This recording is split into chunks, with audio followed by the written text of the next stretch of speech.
in that matchup there. All right, next and final slate. It is going to be in Major League Baseball. And similar to yesterday, we are running a little bit close on time. I got to go to work, and we're cutting a little bit close. We do have a lot of games. I'm going to touch on each one of them. Might breeze past a few, though. And I know what you're probably thinking. Hey, Brock, just wake up a little bit earlier. How do you wake up at 4 a.m. Eastern time?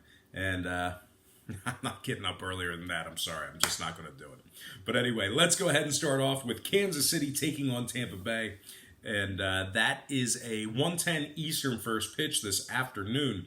Now, there's no line for this game at the moment, although we do have some probables. It looks like Jake Junis will take the bump for Kansas City, and Blake Snell will take the bump for Tampa Bay. Those are your probables in this one.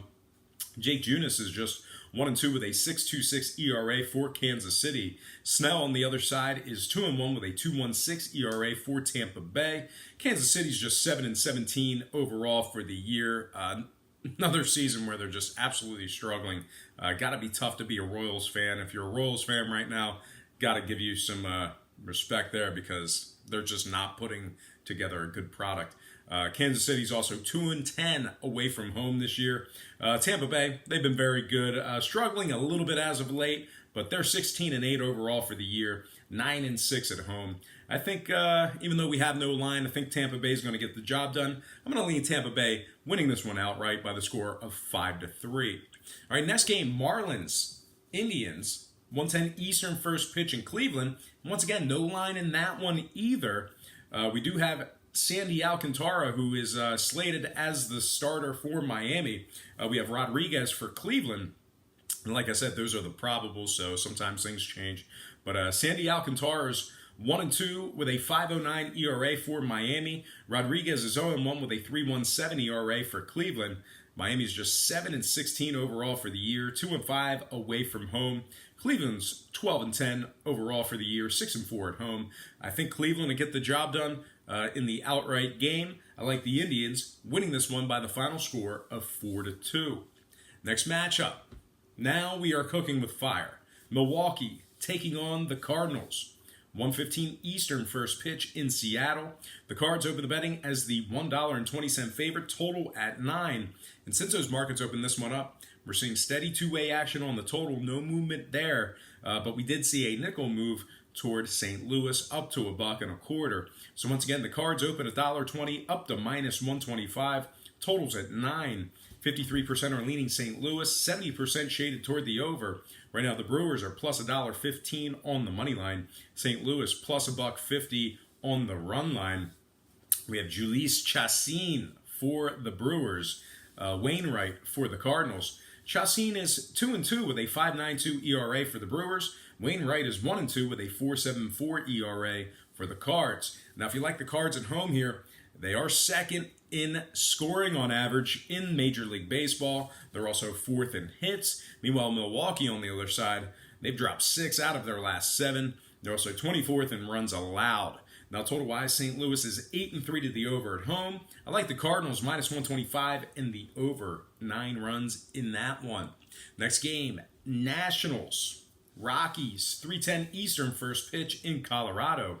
The Rockies open $1.45, total at 11. We're seeing movement upward on the money line and downward on the total, -150 and 10.5. So once again, the Rockies open $1.45 up to -150. Total open 11, down to 10.5. 59% are leaning toward the Rockies, 61% shaded toward the under.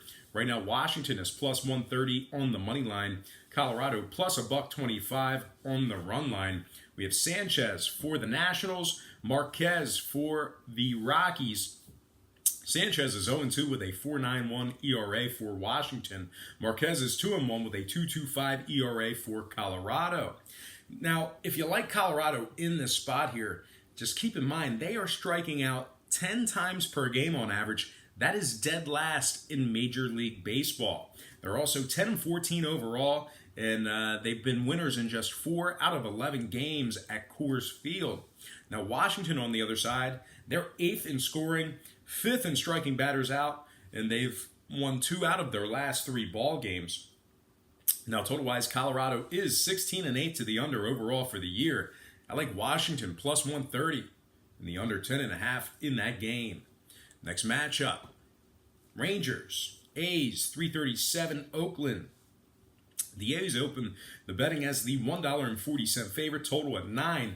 We're seeing movement upward on the money line and upward on the total as well. 145 and 9.5. Oakland taking a little money there. So once again, the Athletics open $1.40 up to minus 145. Total open 9 up to 9.5. Texas is plus $1.30 on the money line. Oakland plus 125 on the run line. We have Dowdy for the Rangers, Brooks for the Athletics. Dowdy is 1-0 with a 3.48 ERA. Brooks is 2-2 with a 5.32 ERA. I like Texas in the spot here, catching the plus money. I think they're the better team today. Give me the Rangers plus 130 and the under 9.5 in that matchup there. And like I said, I have to start speeding it up because I am cutting it very, very close. Do not want to be late to the real job. So anyway, we're going to start ripping through these. Mariners, Padres, 3:40 Eastern first pitch in San Diego. The Padres open 160 up to minus 175. Total open 8.5 up to 8. 54% are leaning Seattle, 56% shaded toward the over. Right now the Mariners are plus 155 on the money line. Hernandez for the Mariners, Paddock for the Padres. Hernandez is 1-1 with a 4.91 ERA. Paddock 0-1 with a 2.25 ERA. I'm going to lean Seattle, catching the 1.5. Give me the Mariners plus 1.5 on the run line and the over 8 runs in that game. Next matchup, Giants, Blue Jays, 407 Toronto. Toronto's minus 105, so is San Fran. Pretty much a coin flip pick'em contest here. So once again, Toronto's minus 105, total open 8.5 up to 9. 54% are leaning Blue Jays, 62% shaded toward the over. Drew Pomeranz is projected to start for the Giants. Clay Buchholz projected for the Blue Jays. Pomeranz is 0-2 with a 4.82 ERA. Buchholz comes into this game with a 3.37 ERA. Give me Toronto minus 105 and the under 9 runs in that matchup there. All right. Next matchup, Braves, Reds, 6:40 Cincinnati. Atlanta opened $1.15, total at 9. We're seeing a 15-cent move toward Atlanta and movement upward on the total, minus 130 and 9.5. So once again, the Braves opened $1.15 up to minus 130. Total open 9 up to 9.5. 63% are leaning Atlanta, 56% shaded toward the over. Right now, the Reds are plus $1.10 on the money line. Atlanta plus 120 on the run line. We have Soroka for Atlanta, Tanner Roark for the Reds. Soroka is 0-1 with a 1.80 ERA. Tanner Roark is 1-0 with a 3.60 ERA. Now, Cincinnati is 4th in runs allowed at home, 3rd in hits allowed at home. They are 7-4 against the spread at the Great American Ballpark. And of course, when I refer to the spread in Major League Baseball, as I say every episode, I'm actually referring to the run line. So if you ever hear me say the spread, ATS, against the number, I'm referring to the run line, the 1.5. So once again, Cincinnati 7-4 ATS on their home field this year. Meanwhile, Atlanta on the other side, well, they've won just 4 out of 9 away from home. They also ranked dead last in runs allowed on the road. Now, total-wise, Atlanta 7-2 to the over away from home. Give me another dog. I like Cincinnati plus $1.10 and the over 9.5 in that game. Next matchup, we have Arizona, Pittsburgh, 7:05 Steel City. Pittsburgh opened $1.35, 20-cent fade all the way down to minus 115. Totals at 8. 65% are leaning Pittsburgh, 53% shaded toward the under. Right now, the D-backs are plus $1.05 on the money line. Pittsburgh plus 165 on the run line. Kelly for the D-backs, Lyles for the Pirates. Kelly's 1-2 with a 4.37 ERA for Arizona. Lyles is 2-0 with an 0.53 ERA for Pittsburgh. I like the Buccos in this matchup here. Give me Pittsburgh minus 115 and the under 8 runs in that matchup there. Next game, White Sox, Orioles, 7:05 Baltimore. The O's are minus 115, total open 10.5 down to 10 flat. Santana for the White Sox, Means for the O's. Give me the White Sox minus 105, getting the job done on the road and the over 10 runs in that matchup there. Next game, Phils, Mets, 7:10 Flushing, Queens. We have Velasquez for the Phils, Vargas for the Mets. I'm leaning toward Philadelphia minus 110 and the over 8.5 in that game. Next matchup, Detroit, Boston, 710 Beantown. Boston opened 205, down to minus 200. Total open 9, up to 9.5. We have Ross for Detroit, Rodriguez for Boston. I like Boston on the run line in this one. Give me the Red Sox, minus 1.5 in the under 9.5 runs in that game. Next matchup, Dodgers, Cubs, 805 Chicago. Obviously no total in this one. Anytime you have a game at Wrigley Field, normally that total does not get released to a couple hours, up to an hour before first pitch. But anyway, this should be a good one tonight. Walker Buehler on the bump for the Dodgers. Cole Hamels for the Cubs. Walker Buehler's 2-0 for the year. Cole Hamels 3-0 for the year. I think the Cubbies should get the job done in this one. I'm leaning Chicago, getting the job done.